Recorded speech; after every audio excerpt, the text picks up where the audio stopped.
Grateful that all of you are here today, and let's get this show on the road, shall we? First, I'd like to introduce President Besikoff of Laney College to say a few words. Thank you.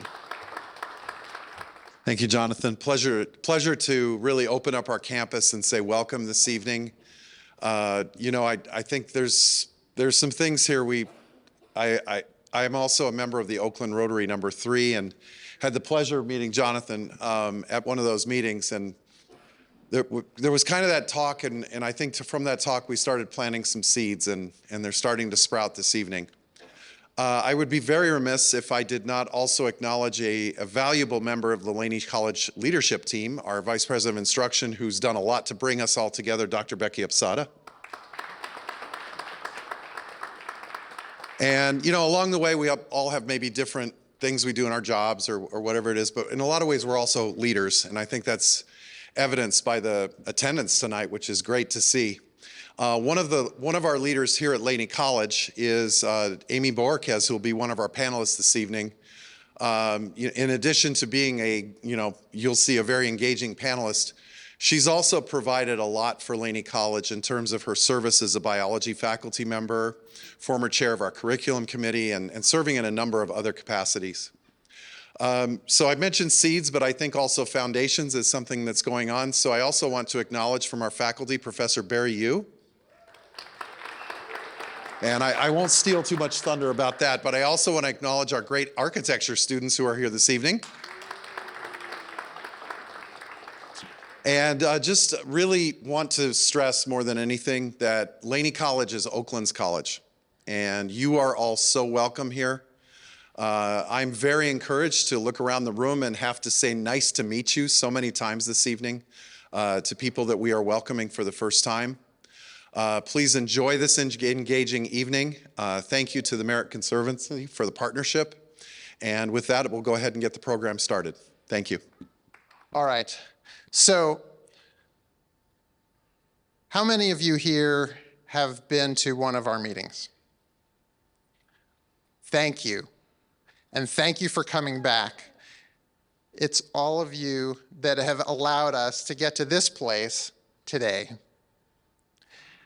Now, okay, I think would you raise your hands again if you are a Laney student? Wonderful. Thank you for being here today, because you are part of our future, and we're looking to you to become the next generation of leaders of this organization. And the architecture students in particular are going to be part of a contest that my colleague Jenny Gerard, who is right here in the wings, is going to tell you a little bit about right now. Jenny, please come out and say hi. Hi there, it's so good to see you. Tell us about the Lake Merritt Conservancy. So the Lake Merritt Conservancy, just in case you were wondering what it actually is a nonprofit. We're actually newly incorporated nonprofit. We just got our articles of incorporation from the state of California a couple of weeks ago. And we're very excited to share that news with you. And our goal is to act as a steward for Lake Merritt and the parkland surrounding it in partnership with the city to address issues of ecology, equity, homelessness, crime, and just overall wellness within our community. And we have an ambitious vision for how we're going to make that happen. And there's so much of it that I want to share with you that we're going to be sharing over social media in the next few months. We don't actually have time to talk about it all today because we have an amazing panel that graciously agreed to be on stage with us tonight. And so I'm going to compress what I usually, my usual spiel, to just say, please, if what we're saying and what we're doing tonight resonates with you, please connect with us on social media. We just launched our website this afternoon, and we just launched all of our social media pages this afternoon. And the idea of Connect to Create is first to connect so that people who might not normally hang out together, but who have a piece of the puzzle, can join together and come up with ways of addressing our most challenging problems as a community. And if we can do that as a community, then there's a chance that we can do that as a planet. That's the big idea. Everything else falls from that. And so, to bring that to ground, I'm going to bring Jenny back now to talk about our contest. I am so thrilled to be here because Laney is the place where we are going to launch the Conservancy's first project. The name of the project is the Lake Merritt Oasis Design Competition.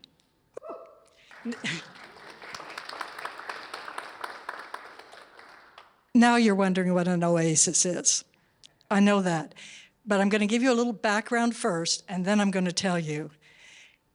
Leading up to tonight, we held 6 workshops where we invited people to talk about the future of Lake Merritt and how to make it even more inviting a place to visit. Safety came up every time. We asked the question, well, what would make it feel safer to be at Lake Merritt? And as we mulled the idea, it became more clearer to us that the more people who were at the lake, who enjoyed being at the lake, the safer it was going to be. And that's what launched us on the idea of an oasis. And what we're calling an oasis is a refuge. It's a small, very small structure, just large enough for a drop-down counter, a vendor who might sell something to eat, some snacks, and a place around it where you might enjoy a beverage, play chess, play dominoes, read, or just chat with whoever is there. A place of refuge. So that's what the oasis is. And we are extending the invitation to the architecture students of Laney to design an oasis over the next 5 weeks to submit, I think it's May 16th.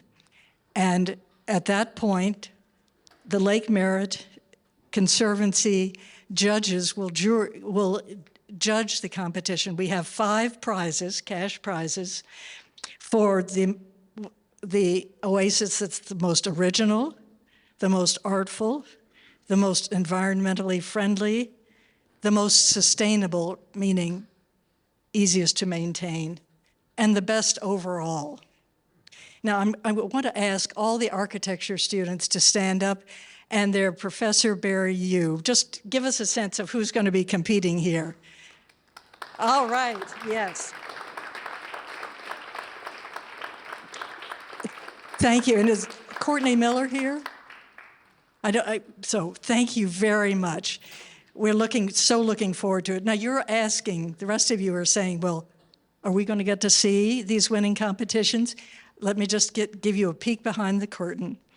This summer, at a date and in a location to be announced, the Conservancy will host the display of the winning oases to give all of you an opportunity to think about and talk about and provide your opinions about what would make, and whether several oases around the lake would make the lake feel safer and more inviting for you.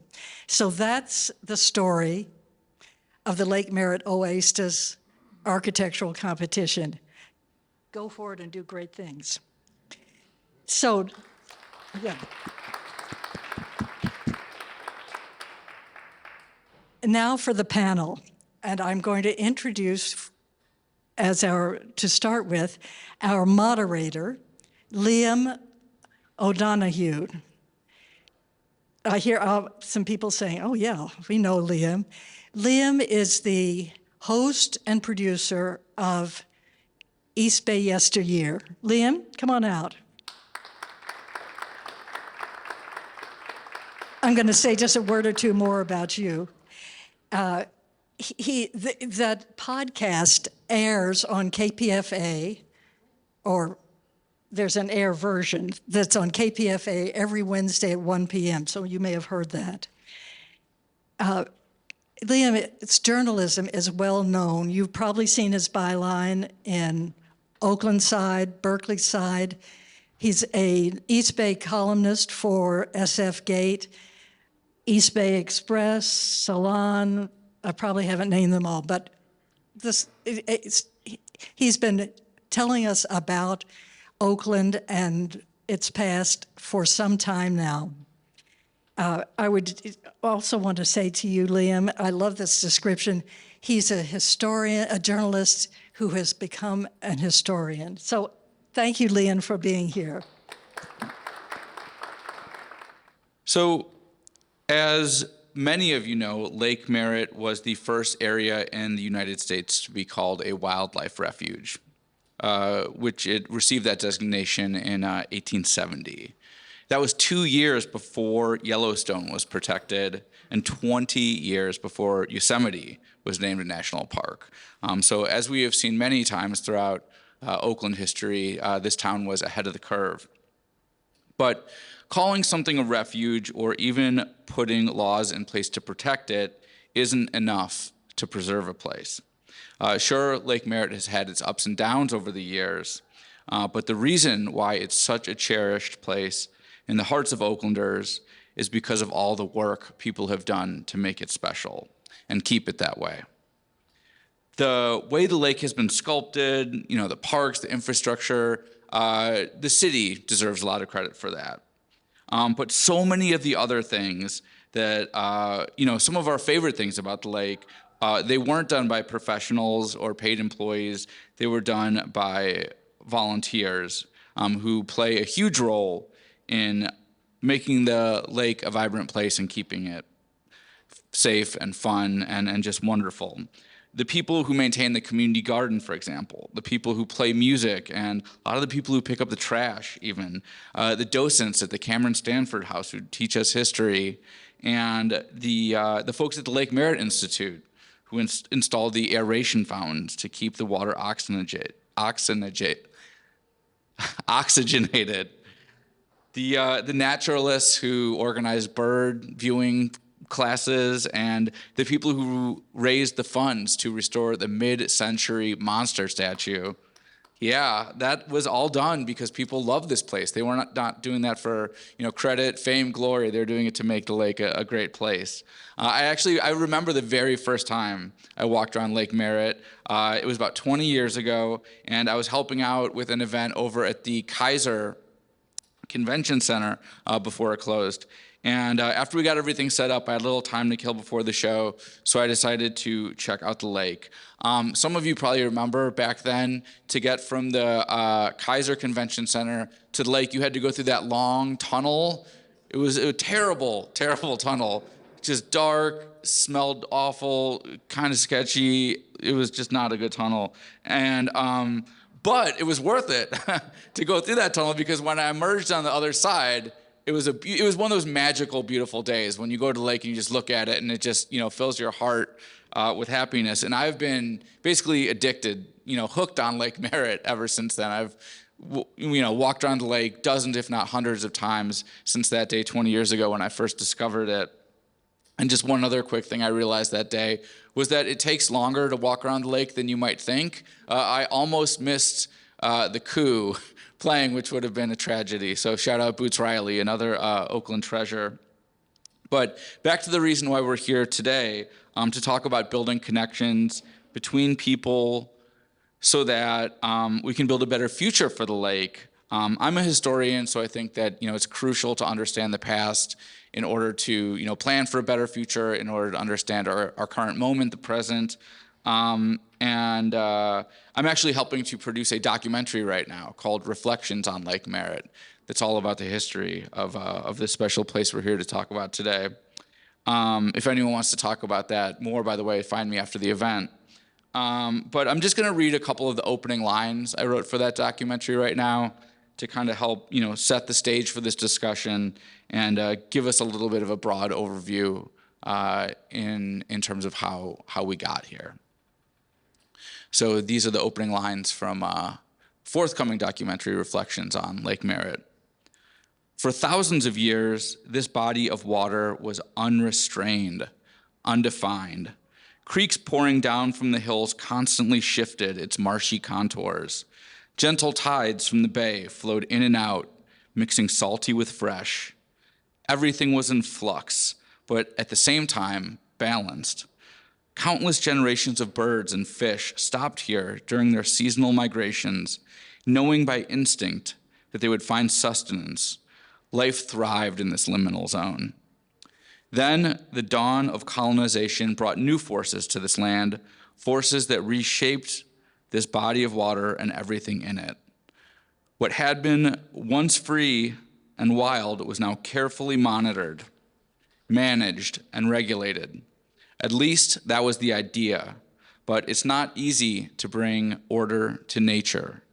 Water, plants, creatures, humans, they don't always submit to control. Nature has its own logic. So that's enough from me. Let's get some of these other panelists out here. What is the connection between Juneteenth and Lake Merritt? I know you've been doing the events here for a number of years. How did that get started, and why is the lake the location where you choose to hold that gathering? I'll try to keep it brief. Does this work? Okay, you guys can hear me. Yeah, I've always loved the lake. I'm born and raised in San Francisco. My mom would take us on trips, often across the Bay Bridge. And I remember San Francisco's foggy. And as soon as we hit the bridge, sunshine. And I always remember there was this part of the drive where I'd see these palm trees and there'd be this big body of water that would open up on the side of the road. I'd say, what is that? And as a kid, I just always loved it. And I think subconsciously I was just drawn to the lake. And so as an adult, I moved out of the city looking for somewhere to live. Oakland was a spot, and of course, the lake was it. And so I've just loved it as a space. It's, I think everyone's drawn to it. It's beautiful. And so when it's something to do, something to hang out with some friends, no other place matches that lake. So yeah, it's been beautiful. Also, throughout my childhood, being a young adult, that's just where people hung out. Any beautiful sunny day in the Bay, that's where people were hanging out, and it was awesome to experience. So, yeah, it was easy to do. How long have you been doing the Juneteenth festivals there? Yeah, so a Juneteenth festival actually has evolved from other festivals. Right. Yeah, it started off as a 4th of July festival. There was also the Pan-African Festival that was at Mosswood Park, and then it merged into Juneteenth during the COVID pandemic. The George Floyd murder. There was a big cry for activism, people to get out and really speak out on the social injustices. So we kind of merged the two around Juneteenth and started doing that in 2020. Yeah, I remember that was a massive year. Yeah, massive year. Yeah. That was it was a good time. It was scary, but it was needed. Yeah, and it felt good. It felt good to get people out and really bring attention to that day and give us a platform to express and connect. Absolutely. Right on. So, Amy, got a question for you now. You teach here, the lake's right there, the channel goes right behind the school. So you're a biology teacher. Do you actually take your students out to the lake? Do you take them down to the water? How does being right next to the lake, impact the way you teach biology? that's an excellent question. So yes, we are right here. And so in both our non-majors biology and in our majors biology classes, we involve the lake in all of the labs and things like that. Like in the non-majors class, we talk about the lake and we talk about it being a tidal lagoon, and we talk about how Laney is actually where the lake used to end, things like that. As a former community college student myself, I always knew I wanted to teach community college when working as a field biologist, got kind of tiring. And I ended up doing it. I've been here now 21 years, and in Oakland for 30, so I feel pretty good about all of it. And I think it's really important to share the lake with students because a lot of students don't venture down there very often. They don't realize it's also right here. When I said once, we're going to walk over to the lake, they were like, we're going to walk all the way to the movie theater? Like, no. Like, we're just right here. But we do water testing. I know Katie Noonan is here. We do water testing with the Lake Merritt Institute and Friends of the Rotary Nature Center, and try to get out and spend time at the lake as much as possible. So absolutely, it's great having the resource right here where students can see so many kinds of life and so many different interactions with ecological systems. Do you find some interesting things when you're doing experiments with that water? Absolutely, yeah, the best. And especially anyone who's done lake cleanup at the lake, you find we found a safe, we found money, we found a bunch of stuff We find things all the time, and then also even just naturally speaking, the birds that you see or the fungus that are around right now, especially right after it rains, is pretty cool to see. And even though a lot of this is cultivated, right, a lot's not what we would call plants that originated here without colonization, but we can still talk about that then too. So we do talk a lot about that, like how the landscape has changed because of colonization. I feel like I've got to ask, what was in the safe? Was the money in the safe? Oh no, you didn't get. Yeah. All right. There's some people in Oakland who might be able to help you with that. Absolutely right. I'm sure we left it. Someone figured that out. Yeah, absolutely. Yeah. All right. So Langston, I was actually just looking at the website of your organization earlier today, and I saw that you guys actually are doing an event this weekend at Lake Merritt, which I think is such a great example of anyone who spends time at Lake Merritt knows if you go down there on a weekend, even if you don't have plans, you'll bump into someone or you'll see a group doing something, or there'll be, people playing music or DJing music or just something popping. There's always usually multiple things happening at the lake on the weekends. So what are you guys doing, and how does your organization connect with the lake? Yeah, first off, how are y'all doing this evening? Everybody good? All right, good, wonderful. My name's Langston. I'm founder of Negus in Nature. We're an intersection of just making sure that there are access points to nature and letting people know that you don't have to climb the tallest mountain to be considered an outdoors person. I feel like all of us are fortunate to have Lake Merritt right here in the middle of our town. And just by show of hands, if you enjoy just sitting at the lake, can I get a show of hands? So a bunch of outdoors people here, and I think that that's a good way that you can address things. And so what we're doing is having a conversation. It's called a walk and talk. If you go to www.negusinnature.com. You'll see more information there. And it's literally just to have a conversation for people to walk and talk. We have conversation cards that will meet people at Lake Chalet, hand them a conversation card, direct them to an outdoor gathering that's going to be at another part of the lake. We won't tell you until you get there. But then we also partner with local organizations. So Just Fair is one of our community partners, and they provided fresh, delicious, and nutritious meals, understanding that food insecurity is a huge thing in our communities. And if we can provide places where we can give away extra food, as well as giving a place for people to be seen and have a sense of belonging. I feel like a lot of people are missing that since the pandemic as well. And we also have to take credit for there are a lot of new people who have moved here since 2020. It's not all the same people that we've known beforehand. So as they're seeing Oakland for the first time, what are they seeing? So just kind of giving people a good visibility to see that. We'll be partnering with Cotopaxi as well. They're going to be coming out giving away some raffles just to kind of, people can look like an outdoors person, if anything. So that'll be tomorrow. If you want more information, turn your AirDrop on, and I'll AirDrop you a photo here shortly. But more interested in just seeing people at the lake and running it and doing the stairs or whatever it is, like lean into your outdoorsness. It's a lot of good therapeutic essence out in that, doing that. I think that's such a great example of like, yeah, your organization is about bringing people into nature, introducing them to wildlife, but it's not, I mean, you do go to Yosemite, you do go to Colorado and places like that, but you also just go to the center of Oakland, California, and there's so much nature and wildlife to see there. Yeah, I think when you talk about access points, you got to meet people kind of where they're at. If going to the lake is the peak that you want to reach for the day, we have to honor where you're at. But if you are interested in continuing to go, if you want more information about Yosemite or getting your scuba certificate or getting your SPI rock climbing certificate, we have access to those different modalities to get you to expand your outdoor adventure. And I'm learning with you all. I'm not like some aficionado. I'm sitting there like learning side by side, and we're like asking somebody else. So it's always good to learn with people who are like really enthusiastic about doing these things. Do you work with all ages too, or? I have worked. I mean, my daughter comes with. She's 3. She's been with us in everything since she was 0 years old. So, and we've worked with any and everybody as long as you love outdoors. Very cool.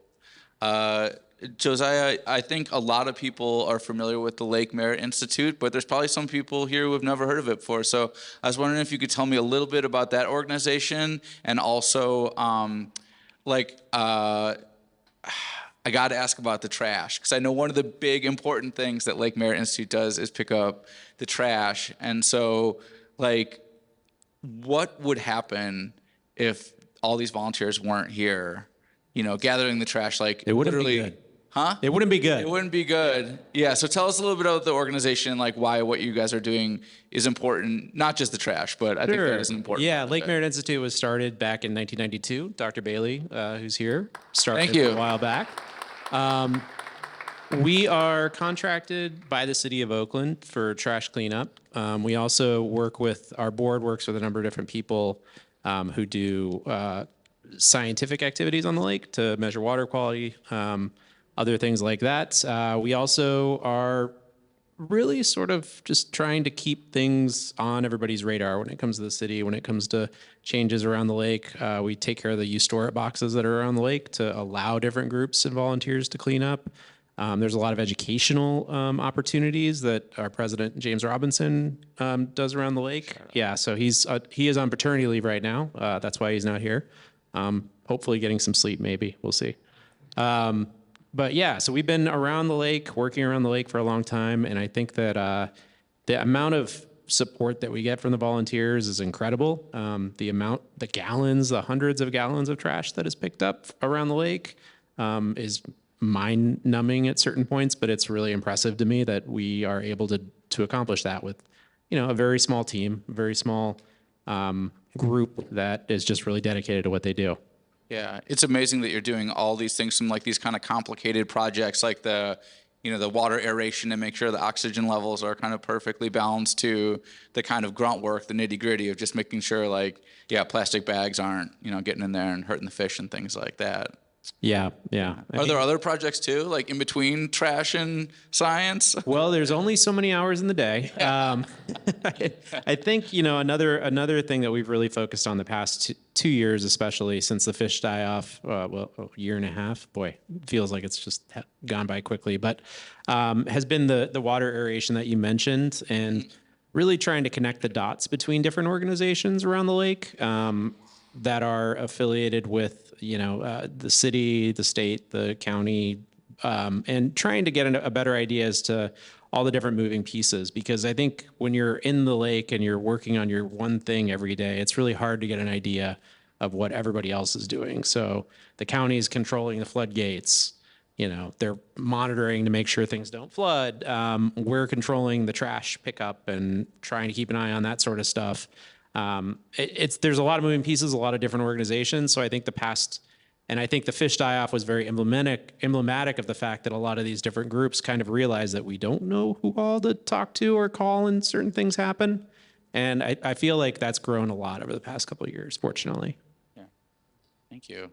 Charlize, here at the end. You've been involved with a lot of different projects over the years. I know one of the things that you've been a part of is the Black Cultural Zone in East Oakland, which has done so much recently to, build community, build opportunities out there. I was wondering if there's any lessons that you've learned from like that project or other projects that you've been involved in that you feel like might be applicable towards Lake Merritt, towards this goal that we're here to talk about tonight of, kind of uniting people, bringing groups together to find the right balance to make sure the lake is, safe, but also thriving and an exciting place to hang out. Yeah, is this on? Did I turn it on? Can you hear me? It's actually kind of funny. I feel like we, in conversations around the environmental design of East Oakland, we commonly look at the lake as a model of how congregating and quality of life how it's part of the quality of life of a community. And when we think of creative placekeeping, once upon a time, East Oakland definitely, like a Royal Park and some of the more parks and recreations in East Oakland were common places for. Juneteenth actually originated at Royal Park, and after it just kind of digressed, it was picked up at the lake. But I would say Lake Merritt more is a comparison model than there are things that I feel like we're trying to research East Oakland based off of the lake as a model of congregating places you can go as a cultural destination. I'm more of my focus on Lake Merritt is the cultural cultural events that happen there. Juneteenth is something we hyper promote as an event throughout the year, but also the small businesses that are at the lake and how we support that as part of the ecosystem that has built around Lake Merritt. I think that it's more of a model than it is something that we're looking to implement East Oakland in. Where I say, are trying to find the best fit is how our East Oakland events can be brought to the lake, because we found over the years through attendees that there seems to be a gap in people wanting to come all the way to the lake sometime from the other neighborhoods.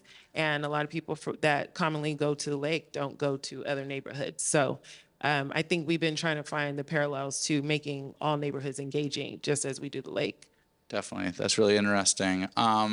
Before we move on to some more serious questions, I got to ask you some fun stuff, because I know that you are the founder of the Town Experience. So your expertise is like telling people where to go to have a good time or have fun in the town. So if you're hanging out around Lake Merritt and like you're looking for good food or something to do you have any favorite spots around Lake Merritt?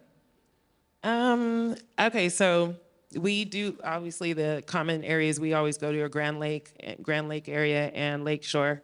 But I live on the East Lake side, and I've really been watching the resurgence of the East Lake neighborhood come back. For a minute, Ivy Hill neighborhood was kind of just, things were moving out, nothing was coming in. But now with like the Ivy Hill dispensary bringing a lot of business, we still have Woody's Cafe across the street, which is connected to a laundromat, genius.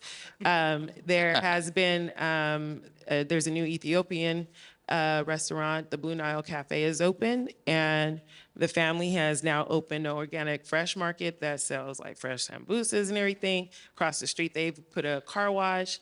Oak Cali is around the corner, so now there's a new, I feel East Lake is becoming the new hotspot. Yeah. Despite the side shows that are happening right now, but that's another story. Oh my gosh. First of all, those were all great answers. I just completely, I'm like having all these thoughts in my head. I could talk about the lake forever. There's so many responses I want, but I want to make sure, I know there's a lot of people in the audience too who know a lot about the lake, who have strong opinions about the lake, who probably have some thoughts on this topic as well. So I'm going to see, are we doing a little audience Q&A now? So I have long been concerned about the invisible barriers in Oakland and how we don't have as many people coming from East Oakland and West Oakland, hopping on the bus, getting on a bike.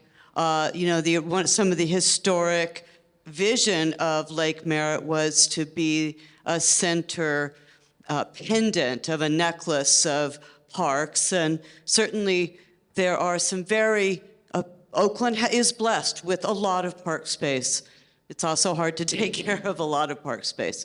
But I do think that people don't sometimes cross into certain neighborhoods. What are some things that the panel feels could do so logistics, more transportation, or just even more better communication about mass transit options to the lake, or maybe some bike path guiding. What could we do to make people really feel that they can come down to the lake for a variety of activities pretty easily?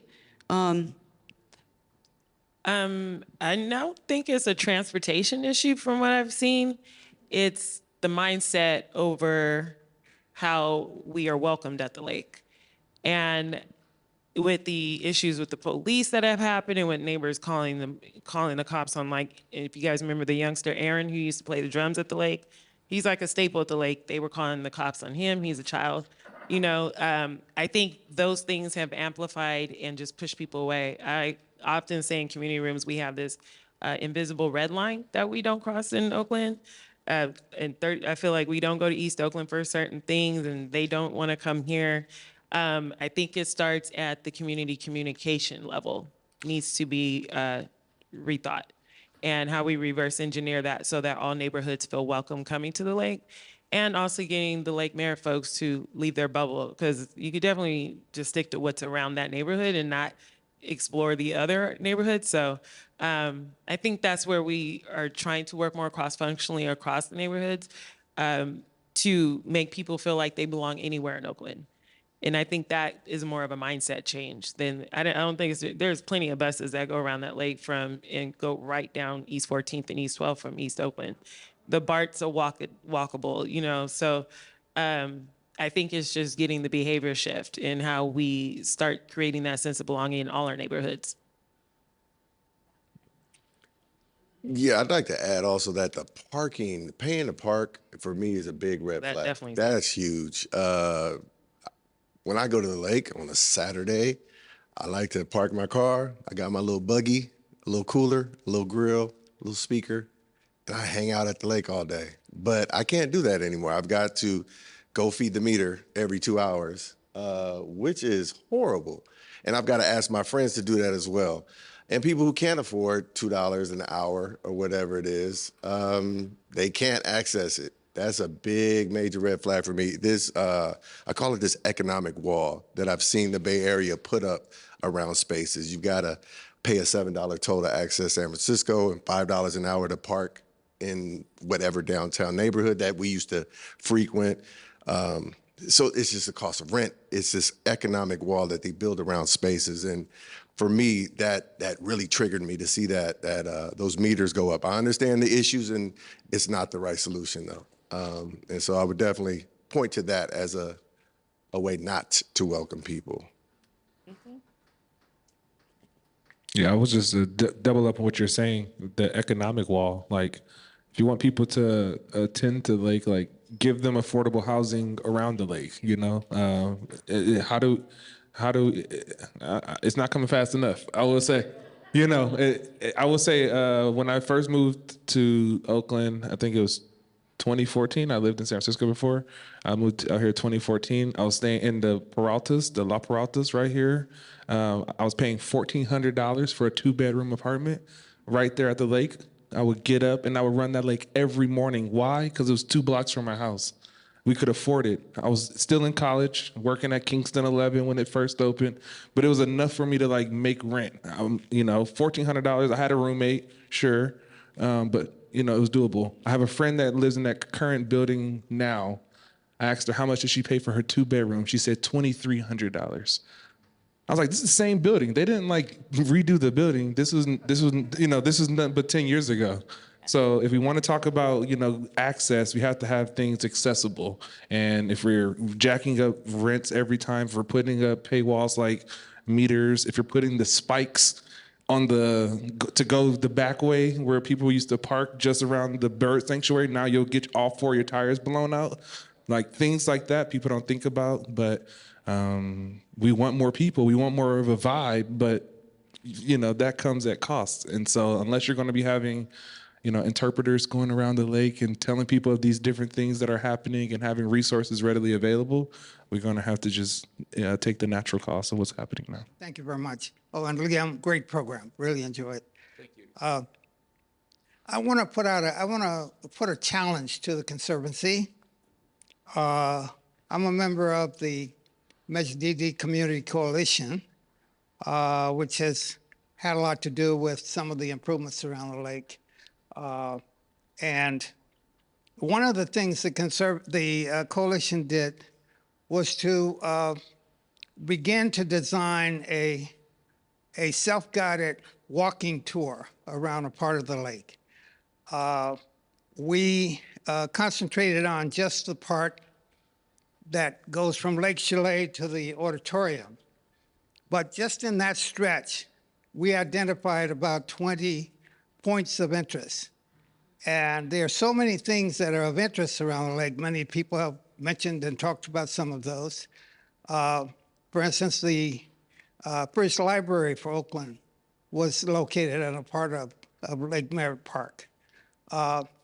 It would be so nice if people could maybe pick up a little sheet that points of interest around the lake, so that as you walk around with your friends, you can point out some of the things of interest, some of the historical points and I think that would invigorate the lake area, make more people want to come around, and also more people would be more familiar with many of the points of interest that are related to the lake. Thank you. I just want to say really quick, thank you so much to everybody here at Measure DD Coalition. Such a huge key player in everything that's happened. And also to, Lake Merritt Breakfast Club, everybody else that has gotten this lake to where it is right now. Really appreciate it. So yeah, and thank you for your question. I'm going to let somebody else handle that. Challenge accepted. Yeah. And even if there were QR codes, like QR codes around the lake with like videos could pop up and stuff like that. It'd be super cool. Yeah. Never mind. I had noticed Acacia, who is a tour guide for Oakland, was here earlier, and I was going to throw her. Like, there's a tour guide right there. She should create that. So we'll bring that back. There are some folks that have started local tours in Oakland. And I think this could be maybe the town experience could do it too, but I don't want to volunteer myself to a lot of work right now. But I think this is something we can definitely work with our partners on, creating a map guide for Lake Merritt. I think that would be really cool. It could be print or digital. And find me in somewhere, maybe the local businesses can pass it out. I think there's a way to even get the local businesses involved in a map guide and some kind of navigational tool for the lake, just to hone in that whole ecosystem. This balance between people and nature. Langston said, we want more people. And guess what? In 2024, we will have a groundbreaking on two very large projects, one at 2nd Avenue and Lake Merritt Boulevard, and the other right at Lake Merritt BART. And the Lake Merritt BART is just going to be the first affordable units of what will be over 540 new units right there. And so the people are coming. I heard from Dr. Bailey, we need to fix the floodgates. There are a lot of things that we didn't accomplish with the access and park expansion improvements from Measure DD. So I would like to hear your thoughts on what is going to fund the improvements that we all need and want to see happen to the lake. Some of them will be policy. You've made plenty of suggestions for the policy, but that infrastructure component has to be a component. Thank you. I think there's multiple places. As I'm learning about urban planning and grant funding and stuff, I think we're probably not accessing as many places to get the funding from that we don't think about. Like Visit California puts out a lot of money for tourism, but part of tourism is your creative placescaping and making in your cities to make it attractable. So I think there's definitely some avenues we need to look at. We have Kaiser, they fund a lot of stuff. I think we definitely need to be leaning in on more community benefits agreements with large corporations coming in that are reinvesting into things like our environmental design so that we create that quality of life that people want to live around. I could add a little perspective as well. I think we have funding, but we're using it in the wrong places. Oh yeah, that's another thing. For example, when I do the Juneteenth Festival, when we, a crew of us, do the Juneteenth Festival, it's heartbreaking to see on this very same day, on the very same lake, the city is paying free, they're providing for free things that they are also charging me for. Same lake, same street. I'm right down the street. For example, they shut down the streets, Lakeshore Boulevard. I have to pay to shut down the streets. They have traffic control. I have to pay for that. They have fencing. I'm being charged for fencing. They have a police presence. I'm being charged for a police presence. They have a garbage cleanup.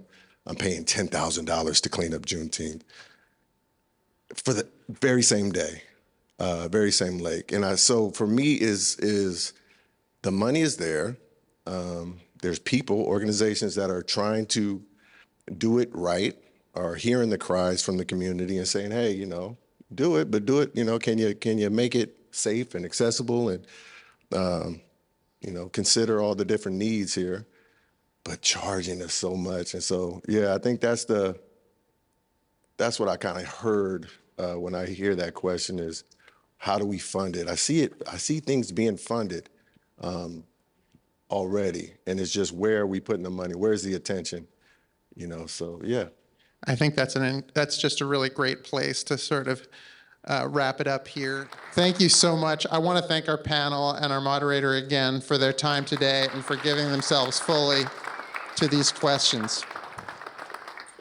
And before we wrap up, we have a little bit of housekeeping, but I also wanted to speak a little bit to the question of how are we going to get all this done, because that is definitely one of the big elephants in the room.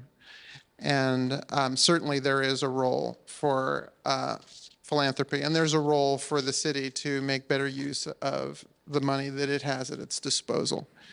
But there's also a role for entrepreneurship. And I believe that if you look at the Bay Area as a whole, there's certain parts of the Bay Area that have rocketed forward economically. And under the fuel of entrepreneurship, and Oakland has struggled, I think, a little bit in order to figure out how to make use of that playbook. And I'm reading a book right now by a gentleman who many of you may have heard of, Van Jones, who is now he's a pundit on the CNN and the punditry circuit, but he made his name for himself writing this book called The Green Collar Economy, about how the environmental movement and the civil rights movement can unite to solve our two biggest problems, which is, racial and social and economic inequality, and they're all bound up together, and also the environmental crisis that if we don't solve it, doesn't matter, where you come from or what color your skin is, you're going to be very uncomfortable by 2050, So if we can figure out a way to solve both of those problems together here, we can actually make a global impact. And that's my hope for the Conservancy, is that we can put our heads together and figure out how to create an economic revitalization that powers the revitalization of the lake, and figure out how to create a sense of belonging for all of the people that call the lake home, past, present, and future. So anyway, thank you all for coming here and listening to all of this. And I want to remind you also that the theme of tonight's event is Connect to Create. And we hope that this conversation will be the first of a great many conversations. And in order to facilitate that, we would like you to go to our website, and which we just launched this afternoon, by the way. And no matter where you are, if you live on Facebook or Twitter or whatever they call it now, or LinkedIn or Instagram, we have sites on all of those networks now. And just sign up, and we're going to start broadcasting. They're just totally vanilla today.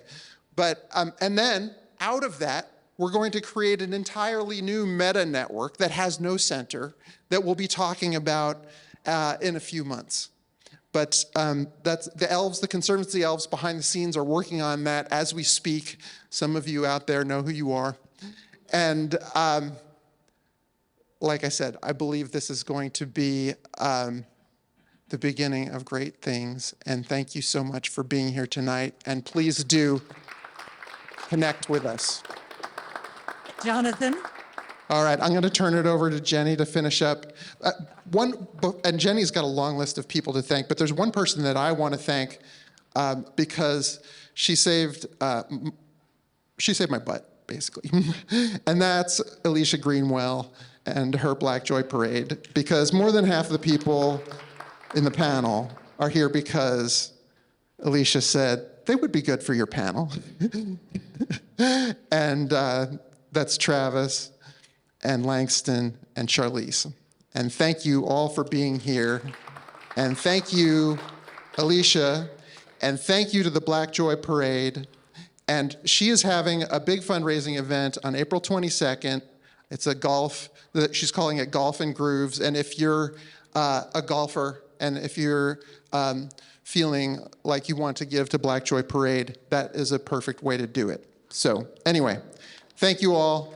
And I turn it over to Jenny to close us out here. Jenny and I have had the opportunity to work for many years together on Measure DD projects. I'm Karen Boyd. I've been with the Fairyland Board for many years, and I wrapped up a career at the City of Oakland a little while ago, and am now doing consulting and have been tapped by Fairyland to help think about this challenge of what's going on at Lake Merritt in a very immediate term. So I already feel like I'm at an oasis here tonight of people who love and are thinking about Lake Merritt. Fairyland, as like many businesses, is suffering from the uptick in crime and the rise of sort of fear and people pulling in and not coming out to the lake and not coming out for a variety of reasons, right? Safety, both psychological safety of do they feel like this is a place where they belong, and also just you mentioned, Charlize, the bipping, the rampant sort of random crime.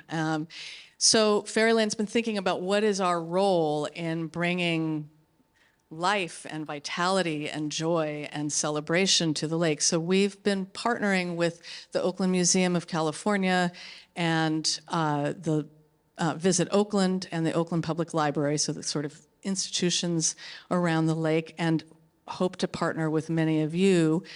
We are also thankful for our partnership with the Oakland Parks and Rec Foundation to support this work. We need to bring joy and vitality to the lake this summer. We're in a pivotal moment. People have been kind of hiding in their houses, scared, angry, raging, whatever they're doing. We need to turn the vibe around right away. And so what we've been thinking about is how do we tap into the incredible things that are already happening at the lake, the volunteerism, people walking in either organized groups or sort of random groups. How do we tap into the downtown, the Oakland Works Wednesdays, bringing people to walk the lake in community. The volunteer opportunities, we want to leverage and uplift those, but also tapping into the arts and culture celebrations. So we're envisioning, we don't have a lot of money. Travis, as you mentioned, putting on an actual event costs a lot of money, something that's organized and has all of the city bureaucracy really well. That costs a lot of money. So how do we do things that uplift the things that are already happening and promote them? So Visit Oakland is going to create a dedicated webpage for artistic expressions, volunteer organization opportunities, and walking opportunities. So this is just getting started. We've been doing a lot of stakeholder interviews, and we realize how many more stakeholders, there are a number of you I want to talk to after the meeting and get your ideas. We are going to hold a community meeting with stakeholders next week at Fairyland to start putting things on the calendar. What can people commit to doing? We're going to do, the Trash Falcons do a cleanup every weekend, every month. Putting those things on the calendar so that when we're promoting Lake Merritt, we we have a place for people to look. We're also looking at cultural organizations coming and doing sort of busking or dance celebrations or very lightweight celebrations around the lake. Oh, I see Kyle. He's a very fellow board member. So anyway, we're tapping into the vitality, the beautiful, vibrant sense of Oakland and reminding people why they love this town so much, because we all, if Oakland could bottle the passion and sort of gritty love for this place, we'd all be millionaires, right? It's a very unique part of Oakland, and so we want to tap into that. If you have ideas, things your organizations are doing, things we can put on the calendar, please contact me. I'm at karenboyd510@gmail.com, and I'll stay around after if you want to chat with me. Thank you. Thank you. And before I let you go, let me remind you that we don't have to clear out of here and disappear. We can just gather up near where the doors are. The panelists whom you didn't get a chance to ask questions of will be here. The students will like to hear from you. Karen will be there. You can tell her more about what you plan to bring joy and vitality to the lake this summer. So last plug, and think of me like you do KQED. This evening has been brought by viewers and participants and lake lovers like you. And I want to tell you that we are so grateful for the founding funders who have made it possible for us to get this far, and we welcome more of your participation. And that Q code there, which you'll see more of in the lobby, if you will click on that, will send you where you can easily make a contribution to help keep the Lake Merritt Conservancy moving forward. And with that, I want to thank this amazing panel for such a stimulating evening, and thank you for being here, and thank you all for coming. Yeah.